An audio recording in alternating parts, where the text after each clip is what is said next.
Hi friends, எல்லாரும் எப்படி இருக்கீங்க? வெல்கம் பேக் டு மை சேனலுங்க. இன்றைக்கி வீடியோவில் வந்து நம்ம என்ன பார்க்க போகிறோம் அப்படின்னாக்கா ஒப்புட்டு தாங்க பார்க்க போகிறோம். ஸோ அதுக்கு என்னென்ன பொருள்னு பார்த்துடலாமா? இது வந்து பார்த்திங்கன்னா நான் 1/2 கிலோ வந்து மைதா வந்து பிசைஞ்சு வச்சுட்டேங்க. நம்ம வந்து சப்பாத்தி மாவு பிசைவோம் இல்லையா, அதே மாதிரி தான் மைதாவில் எண்ணெய் சேர்த்து உப்பு சேர்த்து பிசைஞ்சு வச்சிடணும். நான் வந்து இன்றைக்கி நெய் சேர்த்து பிசைஞ்சு வச்சுருக்கேங்க. இது பிசைஞ்சு வச்சு 15 மினிட்ஸ் ஆயிடுச்சு. ஓகேங்களா? இது வந்து பூரணத்துக்கு பார்த்திங்கன்னா கடலைப்பருப்பு வேக வச்சு எடுத்து வச்சுருக்கேன். ஸ்வீட் ஒப்புட்டும் கார ஒப்புட்டு ரெண்டுமே பண்ணுறோங்க. இது வந்து வெல்லம், ஒரு மூடி தேங்காய். இது வந்து ஸ்வீட்டுக்கு. ஸோ காரத்துக்கு பார்த்திங்கன்னா நான் வந்து 3 பெரிய வெங்காயம் பொடிசாக கட் பண்ணி வச்சுருக்கேன். ஸோ இதுக்கு மசாலா பார்த்திங்கன்னா கரம் மசாலா, மஞ்சள் தூள், தனி மிளகாய் தூள், இது வந்து காஷ்மீரி சில்லி. ஸோ லைட்டாக கலர் வரதுக்காக வேண்டி இப்போ என்ன பண்ணுறோன்னா கடலைப்பருப்பும் வெல்லமும் பொடிச்சு எடுத்துக்கலாங்க. பொடிச்சு எடுத்துகிட்டு பார்க்கலாம். பூரணத்துக்கு வந்து நான் கடலைப்பருப்பு எவ்வளோ வேக வச்சேன்னா 100 கிராம் வந்து வேக வச்சேங்க. உங்களுக்கு வந்து இனிப்பு எவ்வளோ தேவையோ அந்தளவுக்கு வெல்லம் சேர்த்துக்கோங்க. ஓகேங்களா? கடலைப்பருப்பும் வெல்லமும் வந்து மிக்சியில் அடித்து இந்த மாதிரி எடுத்துக்கணுங்க. கொஞ்சம் இதில் வந்து உப்பு வேணும். இது ஏன் ஒரு பிஞ்ச் அளவுக்கு வந்து நாம் வந்து சால்ட்டு சேர்க்குறோம். ஏன் அப்படின்னா கொஞ்சம் ஸ்வீட்டு வந்து எடுத்து கொடுக்கறதுக்காக வேண்டி பூரணத்துக்கு வந்து சேர்த்துக்கிட்டோங்க. இப்போ என்ன பண்ணுறோம் அப்படின்னா தேங்காய், ஒரு மூடி வந்து நான் தேங்காய் வந்து துருவி வச்சுருக்கேன். ஸோ இதை சேர்த்துக்கலாம்.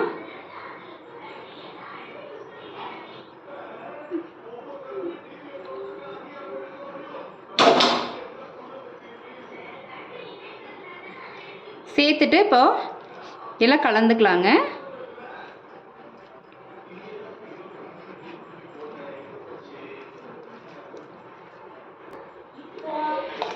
இப்போ நமக்கு பார்த்திங்கன்னா ஸ்வீட் பூரணம் வந்து ரெடி ஆயிடுச்சுங்க. இது ஒரு பக்கம் ஓரமாக இருக்கட்டும். இப்போ என்ன பண்ணுறோம் அப்படின்னா காரத்துக்கு வந்து மசாலா, வெங்காயம் எல்லாம் வந்து நம்ம வணக்கி எடுத்துக்கலாங்க. இப்போ கார பூரணம் வைக்கிறதுக்கு என்ன பண்ணுறோம் அப்படின்னாக்கா ஆயில் சேர்த்தாச்சுங்க. ஆயில் ஹீட் ஆகிடுச்சு. இந்த டைமில் ஆனியன் சேர்த்துக்கலாம். இதுக்கு வந்து கடுகுலாம் சேர்க்கக்கூடாதுங்க.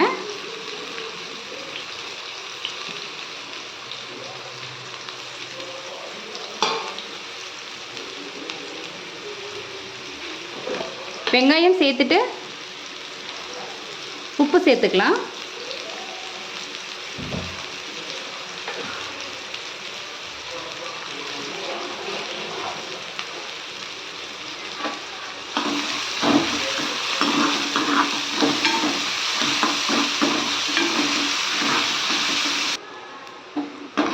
வெங்காயம் பார்த்திங்கன்னா இந்த அளவுக்கு வந்து வதங்கணுங்க.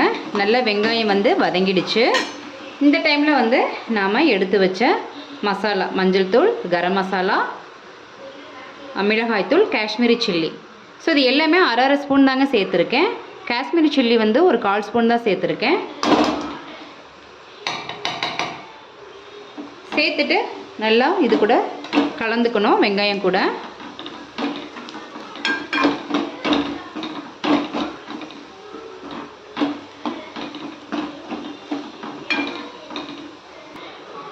மசாலா சேர்த்து நல்லா வந்து இந்த ஆயில் வெங்காயம் கூட வந்து நல்லா வந்து வதக்கியாச்சுங்க. இது கூட நீங்கள் நம்ம விருப்பப்பட்டோன்னா உருளைக்கிழங்கு வேக வச்சு மசிச்சு சேர்த்துக்கலாம். அவ்வளோதான், ரெடி ஆகிடுச்சு. ஓரமாக எடுத்து வச்சுக்கலாம். இப்போ பார்த்திங்கன்னா தோசைக்கல் வந்து ஸ்டவ்வில் வச்சாச்சுங்க. ஆயில் வந்து எடுத்து வச்சாச்சு. நீங்கள் ஆயிலில் நெய்யில் கூட செஞ்சுக்கலாங்க. நான் மாவு வந்து நெய்யில் தான் பிசைஞ்சேன். ஸோ நான் ஆயில் கொஞ்சம் எடுத்து வச்சுருக்கேன்.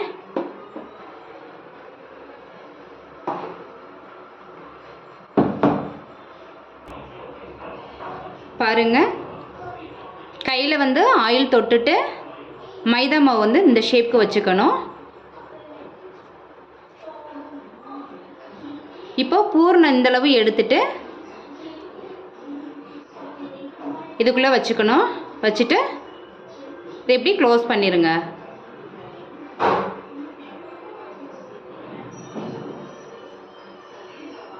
இப்படி க்ளோஸ் பண்ணிவிட்டு இப்போ இதை தோசைக்கல்லில் வச்சுக்கலாங்க. ஸ்டவ் வந்து சிம்மில் வச்சுக்கோங்க. ஆயில் தொட்டுட்டு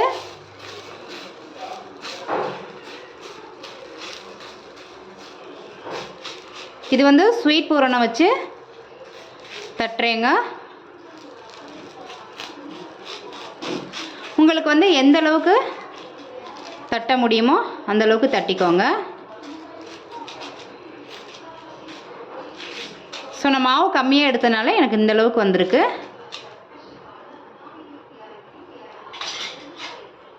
இப்போ என்ன பண்ணுறோம் அப்படின்னா கொஞ்சம் ஆயில் எடுத்து இந்த சைட்லாம் அப்படியே ஊற்றி விட்டுக்கோங்க.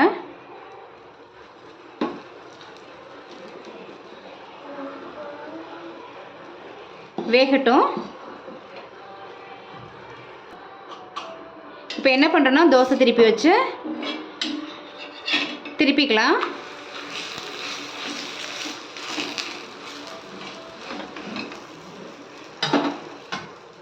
பாருங்கள், ஒரு சூப்பரான ஸ்வீட் ஒப்புட்டு வந்து ரெடி ஆகிட்டுருக்கு.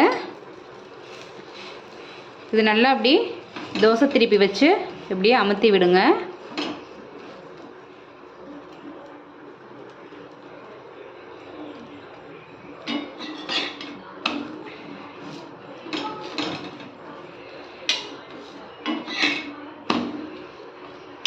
நல்லா வேகணுங்க. ரெண்டு பக்கம் திருப்பி திருப்பி நல்லா வேக வச்சு எடுக்கணும்.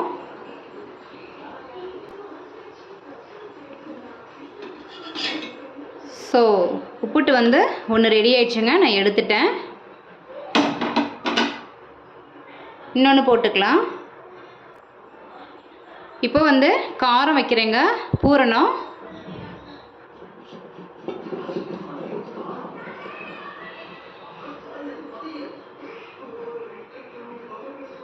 ஸோ அதே மாதிரி தான்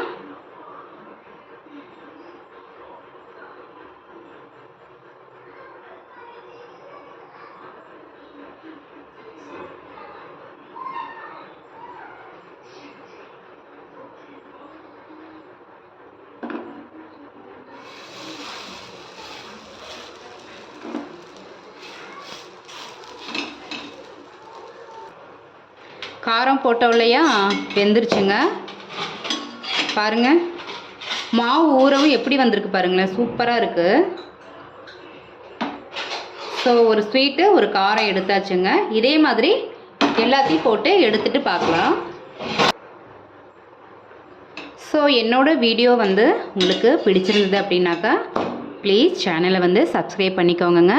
வீடியோஸ் வந்து ஸ்கிப் பண்ணாமல் பாருங்கள். ஸோ நீங்கள் வந்து எனக்கு சப்போர்ட் பண்ணுங்கங்க.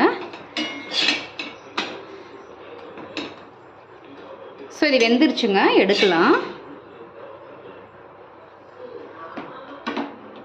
நான் ஃபர்ஸ்ட் வந்து கையில் தட்டி தானே காமிச்சேன். இப்போ இந்த மெத்தடு இருக்குது, நான் காட்டுறேங்க. ஸோ ஆயில் சேர்த்துட்டு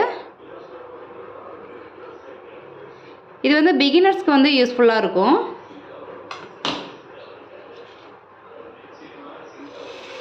இது ரொம்ப ஈஸியாக இருக்கும். இந்த மாதிரி தோசைக்கல்லில் வந்து தட்ட வரலை அப்படின்னா இந்த மாதிரி பிளேட்டில் தட்டி போட்டுக்கலாம்.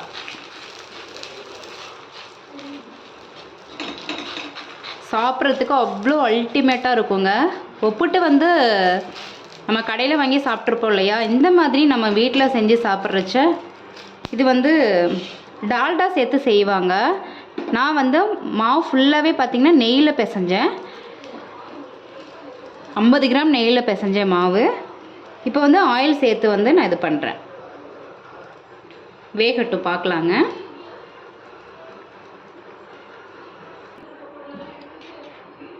இப்போது தட்டில் வந்து மாவு உருட்டி எடுத்துக்கணுங்க. எடுத்துட்டு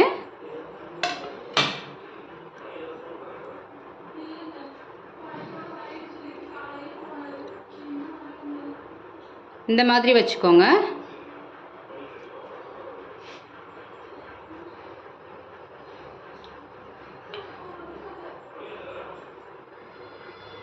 இப்போது பூரணம் வந்து உள்ளே இப்படி உருட்டி வச்சுட்டு, இது மைதா மாவு தானே, இப்படி இழுத்து இப்படி வச்சுருங்க.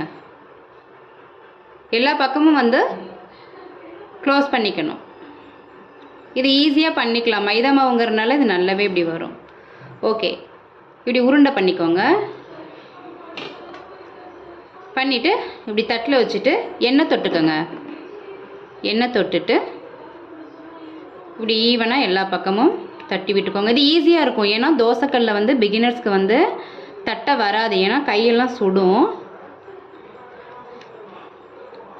உங்களுக்கு எவ்வளோ அகலம் வேணுமோ அந்த அளவுக்கு வந்து இது நல்லா தட்டிக்கோங்க.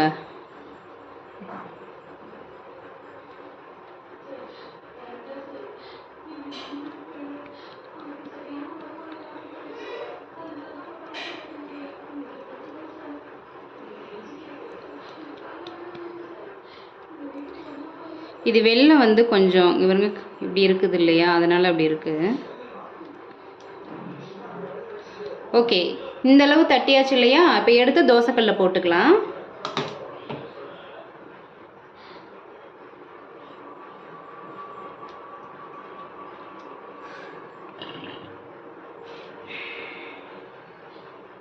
அடுப்பு வந்து சிம்மில் வச்சுட்டு திரும்பவும் லைட்டாக இப்படி தட்டி விட்டுருங்க.